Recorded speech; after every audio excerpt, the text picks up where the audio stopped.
เดือนเก่ามาฮอดแล้วบ้านป่าคาดอนเห็นแต่นกเขาง่อยค้อนส่งเสียงหาสู่ถึงฤดูเดือนเก่าบ้านเฮาทุกท้องถิ่นคงได้ยินบุญประดับดินกินก่อนท่านทอดน้อมถวาย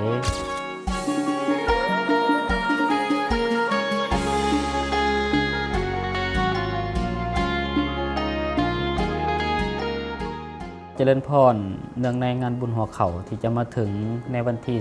2 กันยายน 2024 งานบุญหัวเขาประดับดินตามประเพณีเฮาเอิ้นว่าบุญหัวเขาหน่อยที่จะได้นำมาย้ายไว้ตามวัดวาอารามต่างๆเช่นข้างพระธาตุสิมากำแพงวัดและธาตุน้อยบรรจุกระดูกของบรรพบุรุษเฮา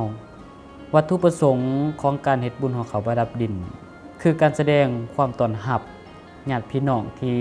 ปล่อยออกมารับของกินของทาสซึ่งเชื่อกันว่ามี1ครั้งต่อปีฉะนั้นแล้วเห็นได้ว่าที่ผ่านมามักจะเห็นการย้ายหอเขาหน่อยกระแจกกระจายเฮ็ดให้เปื้อเปื้อนตามสถานที่วัดวาอารามต่างๆ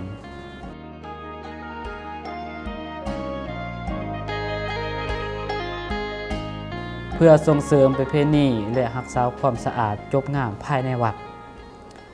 ครูบามีคำแนะนำ3สิ่งควรเฮ็ดในงานบุญหอเขาประดับดิน 1. ควรเฮ็ดหอเขาด้วยวัสดุรักษาสิ่งแวดล้อมเช่นใบตอง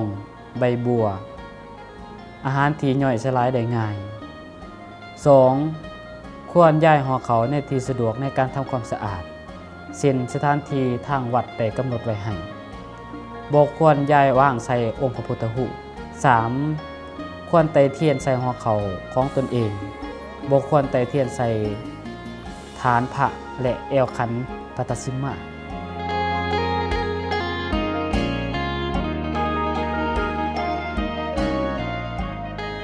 ถ้าเฮาร่วมใจกันรักษาประเพณีและช่วยกันรักษาสิ่งแวดล้อมด้วยการเริ่มต้นจากตัวเฮาทุกท่าน